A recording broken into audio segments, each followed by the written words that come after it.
രേണു ഒരുപാട് ആരോപണങ്ങൾ തുടരെ വന്നുകൊണ്ടിരിക്കുകയാണ്. ലാസ്റ്റ് ഇപ്പം രേണു അഭിനയിക്കാൻ പോയ ഒരു ആൽബം ഷൂട്ട് മുടങ്ങി. അതിൽ ഒരുപാട് ആരോപണങ്ങൾ രേണു അതിൽ ലഹരി ഉപയോഗിച്ചു എന്നൊക്കെ പറയുന്ന ഒരു അവസ്ഥയുണ്ടായി. എന്താണ് അതിനെ കുറിച്ച് പറയേണ്ടത്? പച്ചക്കള്ളമാണ്. നമുക്ക് ഞാനും കുറച്ച് ആൾക്കാർ പറയാം, നമ്മുടെ വീഡിയോക്കാർ കുറച്ച് പേര് അവർ പ്രൊമോഷന് വേണ്ടി വിളിച്ചു. അതായത് എന്നോട് ഈ വിപിൻ എന്ന് പറയുന്ന വിപിൻലാൽ എന്ന് പറഞ്ഞ ഈ ചെറ്റൻ തന്നെ ഞാൻ പബ്ലിക്കായിട്ട് പറയാം. അതുപോലെ വൃത്തികെട്ടവനാണ് ഈ വിപിൻലാൽ എന്ന് പറയുന്നവൻ. അവൻ കുണുങ്ങി എന്ന ആൽബത്തിലാണ് എന്നെ ദാസേട്ടനെ വെച്ചുള്ള ആൽബത്തിലാണ് ഞാൻ അയാളെ കണ്ടത്. അയാൾ ഡയറക്ടറായിരുന്നു. ഇതിനുശേഷം അയാൾ കുറെ നാൾ മുന്നേ ഒരു ദുബായിലോ അബുദാബിയിലുള്ള ഒരു സൗദിയിലുള്ള ഒരു പെണ്ണാണ് ഇതിന്റെ ഡയറക്ടർ. 24 മണിക്കൂർ വിളിച്ചോണ്ടിരിക്കാൻ അങ്ങോട്ട്. അപ്പൊ ഞാൻ ചോദിച്ചത് ഇതാണ് പ്രൊഡ്യൂസർ, ഡയറക്ടർ അല്ല പ്രൊഡ്യൂസർ എന്ന് പറഞ്ഞു. പ്രൊഡ്യൂസർ കാശ് അയച്ചത് ഇവൻ ഈ പറയുന്ന പോലെ 15-20 ഒന്നും അയച്ചില്ല. എനിക്ക് അഡ്വാൻസ് അയച്ചിട്ടുള്ള ഒരു പുതിയൊരു ആൽബം ഉണ്ട്. എന്നോട് സ്റ്റോറി ഒന്നും പറഞ്ഞിട്ടില്ല. ഇന്ന് രേണുവിന്റെ വളരെ ഇമ്പോർട്ടന്റ് ആയിട്ടുള്ള ഒരു വീഡിയോ ആയിട്ടാണ് വന്നിരിക്കുന്നത്. അതായത് കുറച്ച് സീരിയസ് ആയിട്ടുള്ള ഒരു വിഷയത്തെ കുറിച്ച് സംസാരിക്കാനാണ്. ഇത്രയും നാളും രേണു ഇങ്ങനെ വായി വരുന്നത് എന്തെങ്കിലുമൊക്കെ വിളിച്ച് പറഞ്ഞ് ഇങ്ങനെ നടക്കുമായിരുന്നു. അതെല്ലാം പരിണിത ഫലങ്ങളാണ് ഈ വീഡിയോയിൽ നമ്മൾ കാണാൻ പോകുന്നത്. എന്തെങ്കിലുമൊക്കെ വിളിച്ച് പറയുമ്പോഴും എന്തെങ്കിലുമൊക്കെ കാണിച്ചു കൂട്ടുമ്പോഴും ഒക്കെ ആലോചിക്കണം. ഇതിന് നാളെ ഒരു മറുവശം കൂടെ ഉണ്ടാവും. നാളെ ഇതെല്ലാം ഏത് രീതിയിലാണ് എന്നിലേക്ക് തിരിച്ചു വരുന്നത്, എനിക്ക് നാളെ ഇതെല്ലാം മറ്റൊരു രീതിയിൽ ഫേസ് ചെയ്യേണ്ടി വരുമോ എന്നൊന്നും ആലോചിക്കാതെ പബ്ലിക്കായിട്ട് വന്ന് മദ്യപിക്കുന്ന കാര്യങ്ങളും പിന്നെ ആളുകളോട് ഇങ്ങനെ ചാടിയുള്ള അഭിനയങ്ങളും, അതായത് ഓരോരുത്തരുടെ കൈകളിൽ അമ്മാനമാടിയുള്ള അഭിനയങ്ങളും, പിന്നെ സബ്സ്ക്രിപ്ഷനിൽ അവിടെ ഇവിടെയൊക്കെ കാണിച്ചുകൊണ്ടൊക്കെയുള്ള അഭിനയങ്ങളും ഒക്കെ അഭിനയിച്ചപ്പോൾ രേണു ഓർത്തില്ല നാളെ എനിക്കൊരു വെബ് സീരീസോ അല്ലെങ്കിൽ ഒരു ആൽബോ എന്തെങ്കിലും അഭിനയിക്കാൻ കിട്ടുമ്പോൾ അത് ഏത് ടൈപ്പിലുള്ളതായിരിക്കും കിട്ടുക, ഏതൊരു കാറ്റഗറിയിലേക്ക് ഞാൻ മാറ്റപ്പെടും എന്നൊന്നും ചിന്തിച്ചില്ല. ആ ഒരു കാറ്റഗറിയിലേക്ക്, അതായത് ഒരു പ്രൊഡ്യൂസർ അല്ലെങ്കിൽ ഒരു ഡയറക്ടർ ആലോചിക്കുന്നത് എനിക്കൊരു കുറച്ച് വൾഗാരിറ്റി ആയിട്ടുള്ള ഒരു പിക്ചർ എടുക്കണമെന്ന് വെച്ച് കഴിഞ്ഞാൽ ദിമാക്കിൽ ആദ്യം വരുന്ന ഒരു നടിയുടെ രൂപം ഇപ്പോ നമ്മുടെ സോഷ്യൽ മീഡിയയിലെ ഒരു ട്രെൻഡിങ് അനുസരിച്ച് രേണുവിനെ ആയിരിക്കും ഓർമ്മ വരുന്നത്. അല്ലാന്ന് പറയാൻ പറ്റുമോ? രേണു എന്തൊക്കെയാ കാണിച്ചു കൂട്ടിയത്? പബ്ലിക്കിൽ വന്നിട്ട്, സോഷ്യൽ മീഡിയയിൽ വന്നിട്ട്, പബ്ലിക്കായിട്ട് ഏത് ബ്രാൻഡാണ് കഴിക്കുന്നത്, പിന്നെ ചെറിയ കുട്ടി വേഷങ്ങളൊക്കെ ഇട്ടിട്ട് ഒക്കെ എന്തൊക്കെയാ കാണിച്ചു കൂട്ടിയത്? ഇതെല്ലാം നമുക്ക് ഈ വീഡിയോ കഴിഞ്ഞിട്ട് ലാസ്റ്റിൽ നമുക്ക് ഇതിനെക്കുറിച്ച് സംസാരിക്കാം. ആദ്യം ഈ രേണുവിന് പറയാനുള്ളത് എന്താണെന്നും എന്താണ് സംഭവമെന്നും നമുക്ക് കാണാം. അതെന്നെ രേണു. അപ്പൊ ക്യാമറമാൻ എന്നോട് വന്നിട്ട് അയാളുടെ പേര് എനിക്കറിയില്ല, പുറകെ നിന്നുള്ള ആംഗിൾ വെക്കുന്ന രേണുവിന്റെ ഫേസ് മാത്രമേ ഉള്ളൂ, ഇങ്ങനെ തന്നെ എടുക്കണമെന്ന് നിർബന്ധിച്ചുകൊണ്ടിരിക്കുക. ഞാൻ പറഞ്ഞു പറ്റത്തില്ല. അപ്പൊ ഇവിടെ ഈ കള്ള വിപിൻലാൽ എന്ന് പറയുന്ന ഈ കള്ള തേർഡ് റേറ്റ് അവന്റെ ഭാര്യ പറയാണ് ഞാൻ എടുത്ത് ഡെമോ ചെയ്യാന്ന്. ഞാൻ പറഞ്ഞു നടക്കത്തില്ല ചേച്ചി, എനിക്ക് അങ്ങനെ പറ്റത്തില്ല. അതും പോരാ. ഞാൻ അപ്പം ദാസേട്ടനും പ്രതീക്ഷയൊക്കെ നിന്നെ ആൽബത്തിൽ എടുക്കുന്നത്. ഞാൻ പറഞ്ഞു എന്നെ അവരെടുക്കുന്നത് ഇങ്ങനെയാണ് എടുക്കുന്നത്, എന്നെ ഒന്നും ഇങ്ങനെ എടുക്കുക, അല്ലാതെ ഇങ്ങനെ നമ്മുടെ കാല് കവച്ച് വെച്ച് എനിക്ക് നിങ്ങളെ എടുക്കാൻ സമ്മതിച്ചില്ല. കാരണം എനിക്ക് പറ്റൂല, ഒരു ആൽബമാണ് സിനിമയാണ് ഞാൻ ചെയ്യൂല എന്ന് പറഞ്ഞു. അപ്പൊ ഇയാൾ പറഞ്ഞു അടുത്ത സീൻ എന്ന് പറയുമ്പോൾ ഇങ്ങനെ എന്നെ കൊണ്ട് ബെഡിൽ കിടത്തിയിട്ട് പുക്കളയിൽ എന്തോ മുന്തിരി വെച്ചിട്ട് അയാൾക്ക് കടിച്ചെടുക്കണം എന്ന് ഇയാൾ പറഞ്ഞു. ഞാൻ പറഞ്ഞു നടക്കുന്ന കേസല്ല ചേട്ടാ, എനിക്കിത് പറ്റൂലെന്ന് പറഞ്ഞു. പറ്റൂല. ആദ്യം ഞാൻ മിതത്വമായിട്ട് പറഞ്ഞു പറ്റൂല ചേട്ടാ പ്ലീസ്, എനിക്ക് പറ്റൂല. അത് കഴിഞ്ഞ് പറഞ്ഞു ഞാൻ അയാളെ മദ്യപിച്ച് അവശയായിട്ടുള്ള ഒരു സീനാണ്. നമ്മുടെ പ്രതീഷിന്റെ കൂടെയും ദാസ് ചേട്ടന്റെ കൂടെയും ഒക്കെ ഇതേ കണക്കായിട്ട് ഇന്റിമേറ്റ് ഒരുപാട് കാര്യങ്ങൾ അഭിനയിച്ചിട്ടില്ലേ? ആ ഒരു സീരിയൽ ഒരു ബെഡ്റൂമില് ഇങ്ങനെ രേണു കിടക്കുന്നതായിട്ടും പിന്നെ കുറച്ച് ഉമ്മ കൊടുക്കുന്നതായിട്ടും ഒക്കെ അഭിനയിച്ചില്ലായിരുന്നു. അങ്ങനെയുള്ള അഭിനയങ്ങളൊക്കെ കണ്ടിട്ടൊക്കെ ആയിരിക്കും ഇപ്പൊ ഈ ആളും വിളിച്ചത് വിപിൻ. ഇപ്പോ ഇയാളുടെ ഒരു ആൽബത്തിലാണ് ആദ്യമായിട്ട് അഭിനയിച്ചതെന്ന് പറയുന്നുണ്ട്. എന്താണ് കുണുങ്ങി ഈ വിപിൻ അയാളുടെ ആൽബത്തിലാണ് അഭിനയിച്ചതെന്ന് പറയുന്നുണ്ട്. അല്ല, ഞാൻ ഒരു കാര്യം ചോദിച്ചോട്ടെ, ഇത്രയൊക്കെ പ്രശ്നങ്ങൾ അവിടെ ഉണ്ടായി എന്ന് പറയുന്നു. എത്രയൊക്കെ പ്രശ്നങ്ങളാ കണ്ടിട്ട് പറയാം. കുറച്ച് ഡ്രസ്സാണ്, മോഡൽ ഡ്രസ്സാണെന്ന് പറഞ്ഞു ഇയാൾ. അപ്പൊ ഞാൻ പറഞ്ഞു ശരി ചേട്ടാ മോഡൽ ഡ്രസ്സാണ്, ഞാൻ നോക്കട്ടെ, എനിക്ക് കംഫർട്ടബിൾ ആണെങ്കിൽ മാത്രം. ഞാൻ റാസൽ ഗെയിമിൽ ദുബായിൽ പോവാ, നിങ്ങൾ എന്റെ വീട്ടിലോട്ട് അയച്ചു തന്നു, ഞാൻ വീട്ടിൽ വന്നിട്ട് 2 ദിവസം കഴിഞ്ഞ് കംഫർട്ടബിൾ ആണെങ്കിൽ മാത്രം ഞാനിത് ഇടത്തേ ഉള്ളൂ, ഇട്ട് അഭിനയിക്കാന്ന് പറഞ്ഞു. ശരി രേണു, ഞാൻ അയച്ചുതരാം. അപ്പം റാസൽ ഗെയിമിൽ നിങ്ങൾക്ക് അറിയില്ല, എനിക്ക് അവിടെ നമുക്ക് വാട്സ്ആപ്പ് കോൾ അവൈലബിൾ അല്ല. വോയിസ് കേട്ടാ ഞാൻ ഈ പ്രൊമോഷന് പോകുന്നത് 2 മണിക്ക് 3 മണിക്കൊക്കെയാണ് ലേറ്റ് ആയിട്ട് ഞാൻ റൂമിൽ വരുന്നത്, പ്രൊമോഷൻ കഴിയുമ്പോഴത്തേനും 6 മണി തൊട്ടുള്ള. അപ്പൊ എനിക്ക് ഈ വോയിസ് ഒന്നും ഞാൻ കേൾക്കത്തില്ല. ചിലപ്പോൾ കേട്ടെന്ന് വരുത്തിട്ട് ഞാൻ ലൈക്ക് ഇടും. ഇതാണ് കാര്യം. അപ്പം ഇയാൾ പറഞ്ഞതോ ഒന്നും ഞാൻ കേട്ടില്ല, ഇയാൾ പറഞ്ഞിട്ടുള്ളതൊന്നും എനിക്കറിയത്തില്ല. ഇന്ന സീനൊന്നും എന്നോട് ഒന്നും പറഞ്ഞിട്ടില്ല, ഒരു ആൽബം ഉണ്ടെന്നേ പറഞ്ഞുള്ളൂ. പക്ഷെ ഇപ്പോൾ എനിക്ക് മനസ്സിലായി തെറുത്താത്തയുടെ കൊട്ടേഷനായിട്ട് എന്നെ എന്തോ കരുതി കുട്ടി ഇവരെല്ലാം ചതിച്ചിട്ട് തെറുത്താത്ത കിട്ട് കൊടുക്കാൻ വേണ്ടിയിട്ടുള്ള കൊട്ടേഷൻ. അതായത് ഈ ഡ്രസ്സിനെ കുറിച്ച് പറയുന്നുണ്ട്. ഈ ഡ്രസ്സിനെ കുറിച്ച് ഈ ഒരു കാര്യം പറയുമ്പോൾ നമുക്ക് ആദ്യം ഈ ഒരു ആൽബത്തിൽ അഭിനയിക്കാൻ പോയപ്പോ ഇതിന്റെ ഒരു ഡയറക്ടറും രേണുവും കൂടി ഇരുന്ന് സംസാരിക്കുന്ന ഡ്രസ്സിന്റെ കാര്യങ്ങളെ കുറിച്ച് സംസാരിക്കുന്ന ഒരു വീഡിയോ ആദ്യം കാണാം. ഇങ്ങനെയൊക്കെയുള്ള ഡ്രസ്സൊക്കെ ആണെന്നുണ്ടെങ്കിൽ എന്നൊക്കെ എന്ത് ഇതായിട്ടായിരുന്നു ഇരുന്ന് സംസാരിച്ചത്, അത് ആദ്യം കാണും നിങ്ങൾ. രേണുവിന്റെ പ്രതിഫലം വേറെ വരും. പിന്നെ അത് കുടുങ്ങിക്കുടികളിൽ ഇപ്പൊ കൂടിയോ? അന്ന് ഞാൻ ദാസിന് കൊടുത്തതിന്റെ ഇരട്ടി പറയുള്ളൂ. അതെ, അന്ന് എന്നോട് പറയാമോന്ന് അറിയില്ല. പക്ഷെ അടിപൊളി ലുക്കാണ് രേണു. പ്രായം കുറഞ്ഞു പോവാണല്ലോ. പ്രതിഫലത്തിന്റെ കാര്യങ്ങളൊക്കെ സംസാരിക്കുന്നത് ഈ വിവാദമായ ആൽബത്തിന്റെ കാര്യമാണ് പറയുന്നത്. അപ്പൊ അന്ന് ദാസേട്ടന് കൊടുത്തതിന്റെ ഇരട്ടിയുടെ ഇരട്ടി കിട്ടുമ്പോഴത്തേന്, പൈസ കൂടുതൽ കിട്ടുമ്പോഴത്തേന് അത്രയും കൂടുതൽ അതിനകത്ത് ഇന്റിമേറ്റ് ആയിട്ട് അഭിനയിക്കണം. പൈസ മുടക്കുന്ന ആള് ഇപ്പം രേണുവിനെ പലതും കണ്ടിട്ടായിരിക്കും വിളിച്ചത്. അതെല്ലാം ഇപ്പൊ രേണു തന്നെ പറഞ്ഞു, അവര് വാട്സപ്പിൽ അയച്ചതിന് എല്ലാത്തിനും ഓക്കെ ഇട്ടു, തമ്പിട്ടൊക്കെ കൊടുത്തെന്ന് പറഞ്ഞു. അപ്പൊ ഇയാൾ വിചാരിച്ചിട്ടുണ്ടാവും, സംവിധായകൻ വിചാരിച്ചിട്ടുണ്ടാവും, ഞാൻ പറയുന്ന കാര്യങ്ങളെല്ലാം രേണുവിന് ഓക്കെയാണ്, എല്ലാ കാര്യത്തിനും ഓക്കെയാണ്, അതുകൊണ്ട് അതിനെ ഗുണം പൈസയും കൊടുക്കുന്നുണ്ട്, അപ്പൊ അതനുസരിച്ച് അഭിനയിക്കാൻ വേണം. ഞാൻ അതല്ല ചോദിക്കുന്നത്. ഒരു വെബ് സീരീസിലായാലും എന്ത് കാര്യത്തിലായാലും അഭിനയിക്കാൻ വരുമ്പോൾ എന്താണ് ക്യാരക്ടർ, എന്താണ് കോസ്റ്റ്യൂം, ഞാൻ ആരോടാണ് അഭിനയിക്കേണ്ടത്, ഇതെല്ലാം മാനേജർ കരിഷ്മ നോക്കിയില്ലേ? കരിഷ്മയല്ലേ എല്ലാം ചെയ്യുന്നത്? എല്ലാം നോക്കുന്നതും ക്യാഷ് മേടിക്കുന്നതും എല്ലാം ആരുടെ കൂടെ അഭിനയിക്കണം, എങ്ങനെയുള്ള സീരീസിൽ അഭിനയിക്കണം, എങ്ങനെയുള്ള ആൽബത്തിൽ അഭിനയിക്കണം എന്നൊക്കെ തീരുമാനിക്കുന്ന കരിഷ്മയല്ലേ? കരിഷ്മ എവിടെ പോയി? കരിഷ്മ ഇതൊന്നും നോക്കിയില്ലേ? നിങ്ങൾക്ക് അങ്ങ് അവിടെ ഗൾഫിൽ കൺട്രിയിൽ ഇരുന്നിട്ട് നിങ്ങൾക്ക് വാട്സപ്പ് കോൾ കിട്ടില്ല എന്ന് പറയുന്നുണ്ട്. കരിഷ്മയ്ക്ക് ഇതൊന്നും കിട്ടില്ലായിരുന്നോ? കരിഷ്മയോട് അയച്ചിട്ട് കരിഷ്മയോട് ചോദിച്ചുകൂടായിരുന്നോ? അപ്പൊ ഇതെല്ലാം എങ്ങനെയുള്ളതാണ്, നല്ല എനിക്ക് അഭിനയിക്കാൻ പറ്റുന്നതാണോ, എങ്ങനെയുള്ളതാണെന്നൊക്കെ കരിഷ്മയോട് ചോദിച്ചിട്ട് പറഞ്ഞുകൂടായിരുന്നോ? അല്ലെങ്കിൽ കരിഷ്മയ്ക്ക് ഇതൊക്കെ ശ്രദ്ധിച്ചുകൂടായിരുന്നോ? മാനേജർ കരിഷ്മയാണ് നോക്കുന്നത്, എല്ലാ കാര്യങ്ങളും കരിഷ്മയാണ് നോക്കുന്നതെന്ന് പറയുന്നുണ്ടായിരുന്നല്ലോ. എന്നിട്ട് കരിഷ്മ ഇതൊന്നും അറിഞ്ഞില്ലേ? ഒന്നും അറിയാതെയാണോ ചാടിത്തുള്ളി അങ്ങ് ചെന്നത്?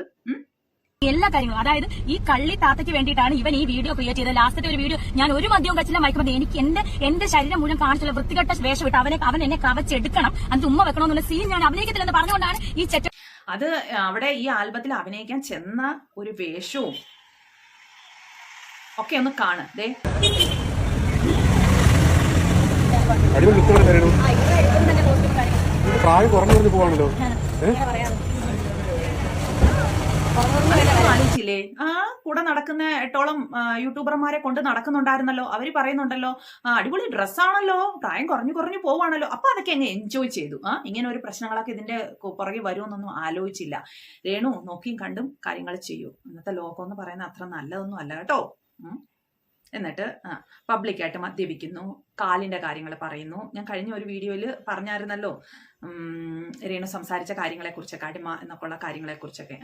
അങ്ങനെയൊക്കെ സംസാരിക്കുമ്പോൾ ആലോചിക്കണമായിരുന്നു. ഞാൻ അങ്ങനെയൊക്കെ സംസാരിച്ച് കഴിഞ്ഞാൽ എനിക്ക് പ്രശ്നമാവോ എന്തോ എന്ന് ആലോചിക്കണമായിരുന്നു, ആലോചിച്ച് സംസാരിക്കണമായിരുന്നു. വായി വരുന്ന എന്ത് കോതയ്ക്ക് പാട്ടെന്നുള്ള രീതിയിൽ അങ്ങ് വിളിച്ച് പറയുമ്പോൾ ആലോചിക്കണമായിരുന്നു. ഓക്കെ, സീനും ഇയാൾ വിശദീകരിച്ച് പറഞ്ഞിട്ടില്ല. ഇയാൾ ലിപ് ലോക്ക് വേണമെന്ന് രാവിലെയാണ് പറഞ്ഞത്. ഞാൻ പറഞ്ഞു നടക്കത്തില്ല, ലിപ് ലോക്ക് എനിക്ക് പറ്റൂല, വേണമെങ്കിൽ ജസ്റ്റ് ഉമ്മ വെക്കുന്ന പോലെ കാണിക്കാം, ലിപ് ലോക്ക് എനിക്ക് പറ്റൂല. ഇയാളുടെ വൈഫ് നിന്ന് നിർബന്ധിക്കുകയാണ്, ലിപ് ലോക്ക് ചെയ്യും, എനിക്ക് കുഴപ്പമില്ലല്ലോ.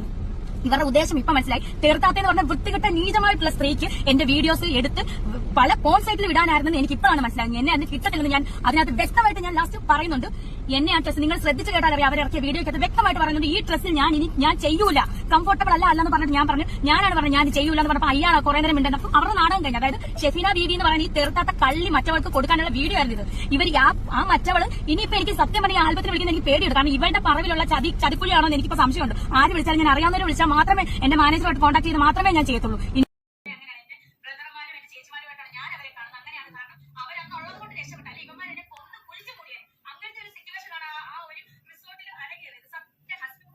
ഞാൻ ചോദിച്ചോട്ടെ, സഹോദരിമാരായിട്ടും എന്റെ ബ്രദേഴ്സായിട്ടും ഒക്കെ കൊണ്ട് നടക്കുന്ന യൂട്യൂബർമാരും ഒക്കെ അവരുണ്ടായിരുന്നു.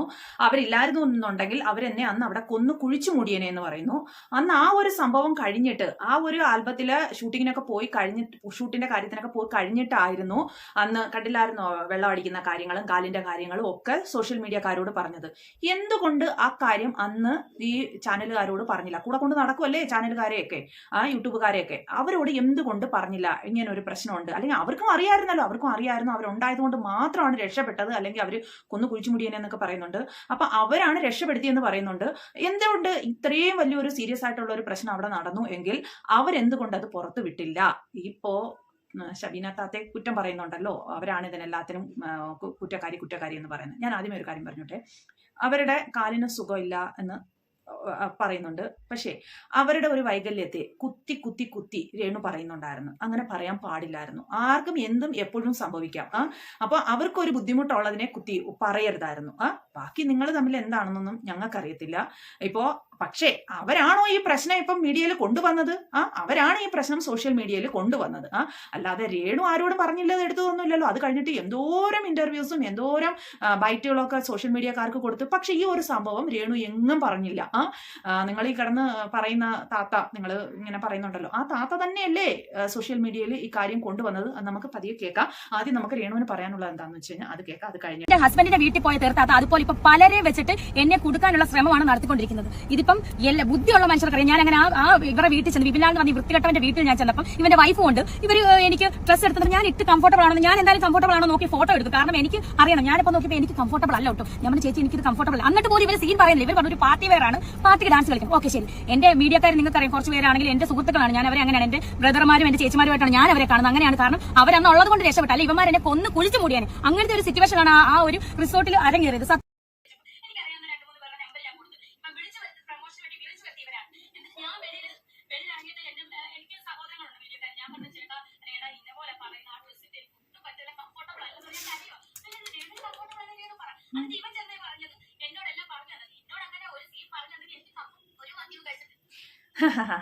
ഇപ്പം മദ്യം കഴിക്കുന്ന കാര്യങ്ങൾ പറഞ്ഞു. പബ്ലിക്കായിട്ട് രേണു എന്നല്ലോ വന്ന് പറഞ്ഞത്, ഞാൻ കഴിക്കും, എനിക്ക് ഹാപ്പി ആകുമ്പോഴത്തേനും ഞാൻ കഴിക്കും, ഞാൻ ഇന്ന ബ്രാൻഡാണ് കഴിക്കുന്നത് എടുക്കുന്നത് എന്നൊക്കെ പബ്ലിക്കായിട്ട് വന്ന് പറഞ്ഞില്ലായിരുന്നോ? അപ്പോഴാലോചിച്ചില്ലയോ ഞാൻ മദ്യം കഴിക്കും എന്ന് പറഞ്ഞപ്പോൾ ഇത് എനിക്ക് ഏതെങ്കിലും ഒരു സമയത്ത് വിനയായി വരുമെന്ന് ആലോചിച്ചില്ലായിരുന്നോ?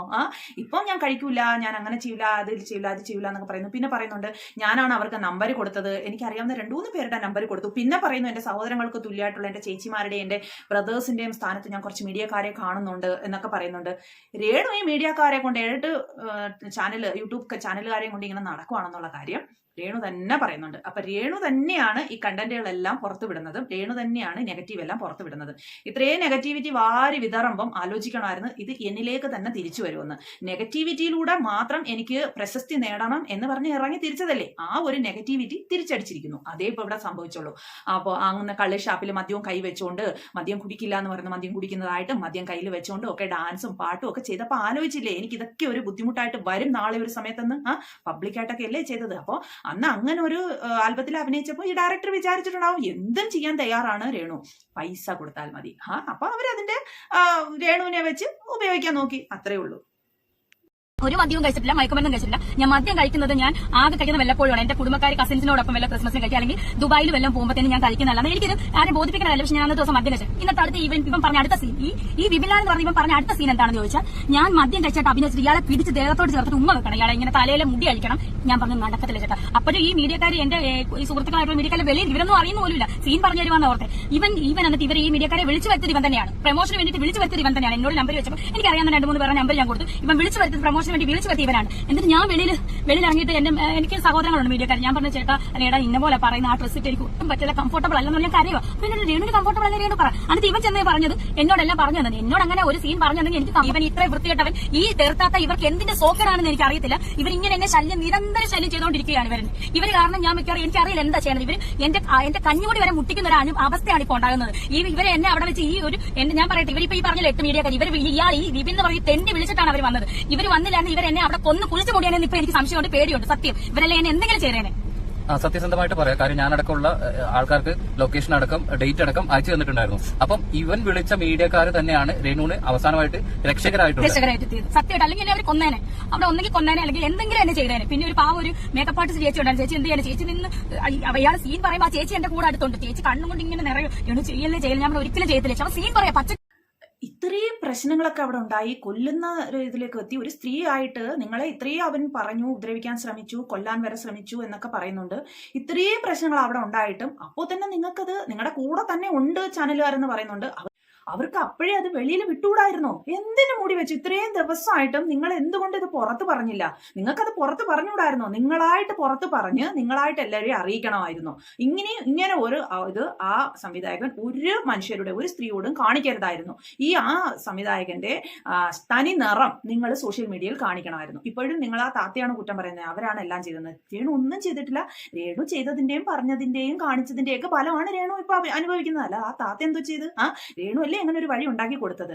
എവിടെങ്കിലും എന്തെങ്കിലും ഫോൺ ചെയ്തിട്ട് എന്താ നിങ്ങൾ സീനോ അല്ലെങ്കിൽ നിങ്ങൾ എന്താ എങ്ങനെയാണ് അഭിനയിക്കേണ്ടത്, എന്ത് വേഷമാണ് ഇടേണ്ടത് ഒന്നും അറിയാൻ വയ്യാതെ ചാടി തുള്ളി ഇറങ്ങി ഇങ്ങ് വന്ന് അവിടെ ചെന്ന് ഇരിക്കുന്നത്. ഇതിനൊക്കെ ഒരു എഗ്രിമെന്റും കാര്യങ്ങളും ഒക്കെ ഇല്ലേ? ആദ്യമേ തന്നെ പറഞ്ഞ് ഏത് വേഷം ഇടണം, ആരോട് അഭിനയിക്കണം, എന്താണ് എന്റെ സീൻ, എന്താണ് എന്റെ ക്യാരക്ടർ, ഇതൊക്കെ അറിഞ്ഞതിന് ശേഷമല്ലേ ഒരു ആൽബത്തിലായാലും ഒരു സീരീസിലായാലും വെബ് സീരീസിലായാലും എന്തിലായാലും ആരായാലും അഭിനയിക്കാൻ ഇറങ്ങിത്തിരിക്കത്തുള്ളൂ, സമ്മതിക്കത്തുള്ളൂ. അല്ലാതെ ഒന്നും അറിയാൻ വയ്യാതെ അങ്ങ് അഭിനയിക്കാനായിട്ട് എങ്ങനെ വന്ന് ഇവിടെ വന്നപ്പോഴാ സീൻ പറയുന്നതെന്ന് പറഞ്ഞു. അപ്പോൾ ഇവിടെ വന്ന് നിങ്ങൾ ഇങ്ങനത്തെ സീൻ അഭിനയിക്കണമെന്ന് പറഞ്ഞപ്പോൾ പിന്നെന്താ, നിങ്ങൾ ഇതൊക്കെ നേരത്തെ ചോദിച്ച് മനസ്സിലാക്കിയിട്ട് നിങ്ങൾക്ക് ഇത് പറ്റുമെന്നുണ്ടെങ്കിൽ നിങ്ങൾ ഇവരുടെ അടുത്തേക്ക്, അത് ഒരുപാട് ദൂരെയാണെന്ന് പറയുന്നുണ്ട്, വരാമായിരുന്നു. രേണു അവിടെ എന്തെങ്കിലും ശാരീരികമായ ഉപദ്രവങ്ങളോ പോലെ നടന്നിട്ടുണ്ടോ രേണുവിനെതിരെ? അത് നടന്നേനെ. ഇവർ കൂട്ടം കൂടിയിട്ട്, അതായത് കുറെ എന്റെ സുഹൃത്തുക്കളായാലും മീഡിയക്കാർ പുറത്തായിരുന്നവരെല്ലാം ഈ ഷഫീന ബീവി എന്ന് പറഞ്ഞ് ഇപ്പം മനസ്സിലായോ, ഷഫീന ബീവി ഓരോരുത്തടുത്ത് കൊട്ടേഷൻ കൊടുത്തിരിക്കുകയാണ് എനിക്കെതിരെ. ഇവർ പലയിടത്തും കൊട്ടേഷൻ, ഇവൻ ഈ വിപിലാലും അവനും മാറി അവന്റെ കൂടെയുള്ള ഒരു അസിസ്റ്റന്റും അതുപോലെ ഇവന്റെ വൈഫും അതുപോലെ വേറൊരു ക്യാമറമാനും മാറി തിരിഞ്ഞു എന്നെ കൺവിൻസിങ് ചെയ്തോണ്ടിരിക്കും. കഥ കളിച്ച് കുത്തിയിട്ടിട്ട് ഞാൻ പലപ്പോഴായിട്ട് ഞാൻ പേടിച്ചു പോയി. പക്ഷേ എനിക്കൊരു ഉള്ളിലൊരു ധൈര്യം ഉള്ളതുകൊണ്ടാണ് ഞാൻ അവിടെ സത്യം പറഞ്ഞാൽ ഞാൻ ചാടി പോകുന്നത് ഇത്രയും ബഹളം വെച്ചത്. അതുകൊണ്ട് ഇവർ നിന്ന് പറയാം ആ ഡ്രസ്സ് എടുത്ത്, ആ ഡ്രസ്സിൽ നീ ചെയ്യുള്ളൂ, ശരീരഭാഗം മുഴുവൻ കാണിക്കുന്ന ഡ്രസ്സ്. എനിക്ക് എന്തായാലും തെളിവ് വേണമല്ലോ. ഞാൻ കഥ കുത്തിയിട്ടിട്ട് ഞാൻ ആ ഡ്രസ്സ് ഇട്ടിട്ട് ഞാനൊരു ഫോട്ടോ എടുത്തിട്ടുണ്ട്. കാരണം എനിക്കത് ആ ഡ്രസ്സിനെ എനിക്ക് പറ്റത്തില്ലെന്ന് പറഞ്ഞുകൊണ്ടാണ് ഇവൻ ഈ പരിപാടി, എനിക്കറിയാം എവിടെയോ എന്തോ ഒരു ചടി മണത്തുകൊണ്ടാണ് ഞാൻ ആ ഡ്രസ്സ് എടുത്ത് ഇങ്ങനെ ഒരു ഫോട്ടോ അവിടുന്ന് ചാടി പോന്നതാന്ന് പറഞ്ഞു. ഇത്രയൊക്കെ അനുഭവിച്ചിട്ട് ഒരു സ്ത്രീക്ക് ഇത്രയും ഒരു സ്ത്രീക്ക് ഇത്രയും ദുരനുഭവം ഉണ്ടായി എന്നുണ്ടെന്നുണ്ടെങ്കിൽ അത് അപ്പോഴും തന്നെ സോഷ്യൽ മീഡിയയിൽ പറയണമായിരുന്നു, പങ്കുവയ്ക്കണമായിരുന്നു. നിങ്ങളുടെ കൂടെ തന്നെ ആൾക്കാരുണ്ടായത്. ഒന്നും ചെയ്യാതെ ഇത്രയും ദിവസവും കഴിഞ്ഞിട്ട് ആ താത്ത വന്ന് മീഡിയയിൽ പറഞ്ഞപ്പോൾ അത്രയും വരെ അവർ പറയാൻ വേണ്ടിയിട്ട് വെയിറ്റ് ചെയ്തു. പറഞ്ഞു കഴിഞ്ഞിട്ടാണ് രേണു ഇക്കാര്യം പറയുന്നത്. അപ്പൊ രേണു ഇത്ര സീരിയസ്നെസ് ഇതിന് കൊടുത്തുള്ളൂ. പിന്നെ എന്തിനാണ് ഇപ്പൊ ഇങ്ങനെ കിടന്ന് പറയുന്നത്? നിങ്ങൾ ഇത്രയും സീരിയസ്നെസ് ഇതിന് കൊടുത്തിരുന്നു എന്നുണ്ടെങ്കിൽ അത് അന്നത്തെ ആ ദിവസം ആ സമയത്ത് തന്നെ ഇത് സോഷ്യൽ മീഡിയയിൽ ഇടണമായിരുന്നു. ബാക്കിയുള്ള കാര്യങ്ങൾ മുഴുവൻ നിങ്ങൾ ഓൺ ദ സ്പോട്ടായിട്ട് തന്നെ അപ്പോഴപ്പോഴുള്ള കാര്യങ്ങൾ തന്നെ ഇടാറുണ്ടല്ലോ സോഷ്യൽ മീഡിയയിൽ. നിങ്ങളുടെ കൂടെ ഉള്ളവർ അപ്പോഴപ്പോഴും തന്നെ ഷൂട്ട് ചെയ്ത് നിങ്ങൾ ഇടാറുണ്ടല്ലോ. പിന്നെ എന്തുകൊണ്ട് ഇത്രയും വലിയൊരു സംഭവം നടന്നിട്ട് ഈ ഒരു കാര്യം സോഷ്യൽ മീഡിയയിൽ നിങ്ങൾ ഇട്ടില്ല? ഇതാണ് എന്റെ ചോദ്യം, ഇതാണ് എന്റെ സംശയം. നമസ്കാരം, രേണുസതിയാണ്. അപ്പം ഇപ്പോഴാണ് ഞാനൊരു വോയിസ് കേട്ടെ ഈ ഷഫീന തെർസാത്തയുടെ. ഞാൻ ആ ഡയറക്ടറുടെ, അതായത് ഇപ്പൊ പ്രശ്നം നടക്കുന്ന ഡയറക്ടറിന്റെ, ഈ ആൽബം ഡയറക്ടറിന്റെ വൈഫിന്റെ ആഭരണം അടിച്ചോണ്ട് വന്നത് എനിക്ക് ചിരിയാണ് വരുന്നത്. ഒരു മനുഷ്യന്റെ സോഡാക്കപ്പി പോലും ഞാൻ കട്ടെടുത്തിട്ടില്ല. എനിക്ക് ഒരുപാട് കോടീശ്വരിമാരായിട്ടുള്ള പണക്കാരികളായിട്ടുള്ള കൂട്ടുകാരൊക്കെ ഉള്ള ആളായിരുന്നു ഞാൻ പണ്ടും. അവരുടെ വീട്ടിൽ പോകുമ്പോൾ അവരെന്നോട് വിശ്വസിച്ച് കയറ്റാൻ പറ്റുന്ന ഒരാൾ രേണുവാന്നാണ് പണ്ടും എന്നോട് പറഞ്ഞത്. ആരുടെ ഒരു സോഡാക്കപ്പിയോ ഒരു ഊട്ടായി കവർ പോലും ഞാൻ ആരും അടിച്ചു പറ്റില്ല. ഇവർ ഈ പറയുന്ന ആഭരണം ഞാൻ അവിടെ ചെന്നപ്പോൾ തന്നെ അഭിനയിക്കാൻ ഞാൻ ഓർണമെന്റ്സ് കൊണ്ടുപോയില്ലായിരുന്നു. അപ്പൊ എന്നോട് പറഞ്ഞത് ഈ മോഡേൺ ഡ്രസ്സിന് വേണ്ടുന്ന ഓർണമെന്റ്സ്, അതായത് ഈ നമ്മൾ ഫാൻസി ഷോപ്പിൽ കിട്ടത്തില്ല 45, 20, 30 രൂപയുടെ കമ്മലുകളില്ലേ, അത് അവരെടുത്ത് 2-3 കമ്മലെടുത്ത് എന്നെ കൈ തന്നിട്ട് പറഞ്ഞു ഇത് ഇടോ രേണു എന്ന് പറഞ്ഞു. അത് എന്റെ ബാഗിനകത്തായി. എന്റെ വില കൂടിയ 4-5 ഷൂസും ചെരുപ്പല്ല അവിടെ ആയിപ്പോയി, അവരുടെ വീട്ടിൽ പോയി. അത് അവർ അടിച്ചു മാറ്റി വെച്ചേക്കല്ലോ. എനിക്ക് അങ്ങനെ പറയാമല്ലോ. എന്തൊക്കെയാണ് പക്ഷെ ഈ പറഞ്ഞ കാര്യം ശരിയാണെന്ന് തോന്നുന്നില്ല. കാരണം ഇത്രയും ഇപ്പോൾ പ്രശസ്തിയിൽ നിൽക്കുന്നുണ്ട്, ഇത്രയും പൈസയും സൗകര്യങ്ങളും എല്ലാം ഉള്ളപ്പോൾ രേണു ചെറിയ അങ്ങനെയുള്ള കാര്യങ്ങളൊക്കെ അടിച്ചു മാറ്റിക്കൊണ്ട് വന്നിട്ടുണ്ടാവില്ല. ചിലപ്പോൾ അവരുടെ ബാഗിനകത്ത് ആയിപ്പോയിട്ടുണ്ടാവും. ഇപ്പൊ രേണു പറഞ്ഞത് കണക്ക് പണ്ടത്തെ കാര്യമൊക്കെ രേണു പറയുന്നു, പണക്കാർ ഫ്രണ്ട്സ് ഒക്കെ ഉണ്ടായിരുന്നു, അവരുടെ വീട്ടിൽ പോയിട്ടുണ്ട്, എന്നിട്ട് വിശ്വസിച്ച് വീട്ടിൽ കയറ്റിയിട്ടുണ്ട്. അതൊന്നും നമുക്കറിയത്തില്ല. പക്ഷെ ഇപ്പോഴത്തെ കണ്ടീഷനിൽ ചിലപ്പോൾ അവരുടെ ബാഗിലായിട്ടുണ്ടാവും, അത് എടുത്തുകൊണ്ട് വന്നിട്ടുണ്ടാവും. അപ്പൊ പകരത്തിന് പകരം എല്ലാവരും അങ്ങോട്ടും ഇങ്ങോട്ടും പറയുന്നതാവാനേ വഴിയുള്ളൂ. ഇനി നമുക്ക് ഈ സംവിധായകൻ ബിബിൻ പറയുന്ന കുറച്ച് കാര്യങ്ങൾ കേൾക്കാം. എക്സ്പ്രഷൻ ഉണ്ടല്ലോ, അത് ഇടരുത് തന്നെ ഞാൻ 15 വട്ടം പറഞ്ഞു. ഷൂട്ടിന് 28-29 ടേക്ക് എടുത്തത് 21 റീൽസ് ഇട്ടിട്ടുണ്ടാവും. അന്ന് മുതലേ എന്തെങ്കിലും ഒന്ന് കാണിച്ചു കൊടുത്താൽ ഞാൻ ഒന്ന് കാണിച്ചു തരും. നമ്മൾ കാണിച്ചു കൊടുക്കാം, നമ്മൾ കാണിച്ചാൽ പോലെ. നമ്മൾ വീട്ടിൽ കണ്ടു വിളിക്കാൻ ഒരാൾ വിളിച്ചു കഴിഞ്ഞാൽ അയാൾ വൈകോട്ട് ഒന്ന് ഒത്തി കാണിച്ചു പറയും. നമ്മൾ വണ്ടി വിളിക്കാൻ ഒരാൾ വിളിച്ചാൽ ഒന്ന് വിളിച്ചു എന്ന് പറയും, ആരെങ്കിലും പറയും. പണി അറിയണം. ഇനി അറിയില്ലെങ്കിൽ അഹങ്കാരമല്ല, അത് പഠിക്കാനാണ് മോളോട് നിൽക്കണം. ഒരു സഹകരണം വേണം. എനിക്കൊരു വലിയ കാര്യം അറിയില്ല, നമ്മളൊന്നും കോഴ്സ് പഠിച്ചാല. അപ്പൊ നമ്മൾ ഒരു കാര്യം പറഞ്ഞു കൊടുക്കുമ്പോൾ നമ്മളെ കൂടി ബുദ്ധിമുട്ടിക്കുന്ന രീതിയിലാണ് കാര്യങ്ങൾ മുന്നോട്ട് കൊണ്ടുവന്നത്. ഇല്ലെങ്കിൽ ഞാൻ ഇതിന് മുമ്പ് ചെയ്തിട്ടുള്ള ഏതെങ്കിലും വീഡിയോസ് ഞാൻ ഇത്തരം വൾഗാരിറ്റികൾ സപ്പോർട്ട് ചെയ്യുന്നത് കാണണം. മദ്യപിക്കുന്ന ഇപ്പൊ നമ്മുടെ കൂടെ മദ്യപിച്ചില്ല, നമ്മൾ കൊണ്ടുവന്ന സാധനം അടിക്കാൻ പറ്റില്ല. കാരണം ഇവരുടെ കൂടെ പോയിട്ട് വന്നാണ്. ഇവരുടെ കൂടെ പോയി മദ്യം ഞാൻ ആഴ്ച എനിക്ക് സംശയമുണ്ട്. കാരണം മണമില്ല, പക്ഷെ ആള് പക്കാ വയലന്റ്. പുറത്തേക്ക് ഇറങ്ങാം, റൂമിൽ നിന്ന് ഒരാൾ സ്വകാര്യമായിട്ട് അല്ലെങ്കിൽ കുറച്ച് ആൾക്കാരോട് ഇതിനെ കുറിച്ചൊന്നും നമുക്കറിയത്തില്ല. പക്ഷേ ഷഫീന താത്ത ഇവർക്ക് ഭക്ഷണം മേടിച്ച് കൊടുത്തതിൻ്റെയൊക്കെ ബില്ല് ഒക്കെ തെളിവായിട്ട് കൊണ്ടുവന്നിട്ടുണ്ട്. അവർ കുറേ കാര്യങ്ങൾ തെളിവായിട്ട് കൊണ്ടുവന്നിട്ടുണ്ട്. സത്യം എന്താണെന്ന് നമുക്കറിയത്തില്ല. ഇയാളെ തന്നെ ന്യായീകരിക്കുന്നില്ല. ഒരു പെണ്ണിനെ ഇങ്ങനെ വിളിച്ചിട്ട് അങ്ങനെയൊക്കെ ചെയ്യാൻ ശ്രമിച്ചെന്നുണ്ടെങ്കിൽ അത് തെറ്റ് തന്നെയാണ്. ഇയാളത് ചെയ്യാൻ പാടില്ലായിരുന്നു. അവർക്ക് ഇഷ്ടമല്ലാത്ത കാര്യങ്ങൾ അവരോട് പറയേണ്ട കാര്യമില്ലായിരുന്നു. പക്ഷേ എന്താണ് സത്യം എന്നുള്ളത് നമുക്കറിയത്തില്ല. പക്ഷേ രേണു നേരത്തെയൊക്കെ ചെയ്തിട്ടുള്ളതൊക്കെ വെച്ചിട്ടായിരിക്കാം അവരെ ഇതിലേക്ക് അഭിനയിക്കാനായിട്ട് വിളിച്ചിട്ടുണ്ടാവുക. സത്യം നമുക്കറിയത്തില്ല. പക്ഷേ ഷഫീന താത്ത കുറേയേറെ തെളിവുകൾ കൊണ്ടുവരുന്നുണ്ട്. നമുക്ക് വരും ദിവസങ്ങളിൽ തെളിവ് ഒരുപാട് കൊണ്ടുവരും എന്നാണ് പറഞ്ഞേക്കുന്നത്. എന്തായാലും നമുക്ക് കണ്ടറിയാം എന്തൊക്കെ പറഞ്ഞിട്ടുണ്ടെന്ന്. ഇപ്പോൾ ഇതിനെ പറ്റിയൊക്കെ നമ്മുടെ രേണുവിന്റെ ഫ്രണ്ട് വന്ന് പറയുന്ന കാര്യങ്ങൾ കുറച്ച് കേൾക്കാം. ഇട്ട് നോക്കി കംഫർട്ട് ആണോ എന്ന് അറിയാൻ വേണ്ടിയിട്ട് അവൾ അഡ്രസ് അയച്ചു കൊടുത്തിട്ടുണ്ടായിരുന്നു. അവൻ എന്നിട്ട് അവൾക്ക് അയച്ചു കൊടുത്തില്ലേ? അത് കഴിഞ്ഞുള്ള വോയിസ്. അഡ്രസ് അയച്ചു കൊടുത്തേ ചേച്ചി, ഇങ്ങോട്ട് അയച്ചു തരാന്ന് പറഞ്ഞു. ഞാൻ ഇട്ടിട്ട് എനിക്ക് ഷേപ്പ് ചെയ്ത് കംഫർട്ടബിൾ ആണ് ഇടാന്ന് പറഞ്ഞു. അടുത്തത് ഒന്നും ഞാൻ കേട്ടിട്ടുമില്ല, എന്റെ ഉൾട്ട് അയാൾ പറഞ്ഞിട്ടുമില്ല ചേച്ചി. സ്റ്റോറി ഒരു വകയും പറഞ്ഞിട്ടില്ല, അവള് കേട്ടിട്ടില്ല എന്നാണേ പറയുന്നത്. പിന്നെ ആ ചെരുപ്പിന്റെ ഇഞ്ച് കണക്കിനൊന്ന് പറയാമോ? അത് ഈ 36 എന്നൊക്കെ പറയുന്ന ഒരു ഐഡിയ കിട്ടുന്നില്ല. ഏതാ ഇഞ്ച് എന്ന് പറ, അപ്പൊ ഓൺലൈനിൽ എടുക്കാനാണ് സുഖം. ചെരുപ്പാണേ, അത് ഓർഡർ ചെയ്യാൻ ഭയങ്കര ബുദ്ധിമുട്ടാണ് ഇഞ്ച് കണക്കിന്. അത് എത്ര ഇഞ്ചാന്ന് പറഞ്ഞാൽ 3 ഇഞ്ചാണോ 4 ഇഞ്ചാണോ 6 ഇഞ്ചാണോ? നമ്മൾ ഓൺലൈനിൽ ബുക്ക് ചെയ്യുന്നതുകൊണ്ട് ആ സാധനം എത്താനുള്ള സമയമുണ്ട്. നമ്മൾ ഷൂട്ട് കഴിഞ്ഞതായിരിക്കും സാധനം എത്തുന്നത്. അതുകൊണ്ടാണ് ഞാൻ ബുദ്ധിമുട്ടുള്ളത് കേട്ടോ. ഈ പാൻസിന്റെ സൈസ് എത്രയാണ്? ആരെയാണ് സൈസ്? ഇയാൾ ഇതിനകത്തൊന്നും സീൻ വിവരിച്ച് തന്നിട്ടില്ല. ഇതിനകത്തൊന്നും ഈ കോസ്റ്റ്യൂമിന്റെ കാര്യവും പാന്റിന്റെ കാര്യവും ചെരുപ്പിന്റെ കാര്യമൊക്കെ ചോദിക്കുന്നുള്ളൂ, കഥ പറഞ്ഞു കൊടുത്തിട്ടില്ല. ഓക്കെ, ഹായ് നമസ്കാരം. വരും ദിവസങ്ങളിൽ നമുക്കറിയാം ഗൈസ് ഇതിന്റെ സത്യം എന്താണെന്ന്. ഞാനിപ്പോ രേണുവിന്റെ ഭാഗത്തുമല്ല ബിബിന്റെ ഭാഗത്തുമല്ല, പക്ഷെ ബിബിൻ ഇങ്ങനെ ഒരു കാര്യം ചെയ്തിട്ടുണ്ടെങ്കിൽ തെറ്റ് തന്നെയാണ്. നമുക്കപ്പം വരും ദിവസങ്ങളിൽ നമ്മുടെ ഷെഫീന താത്ത തെളിവുകളുമായിട്ട് വരുമെന്നാണ് പറഞ്ഞിട്ടുള്ളത്. കണ്ടറിയാം എന്താണെന്നുള്ളത്. ശരി.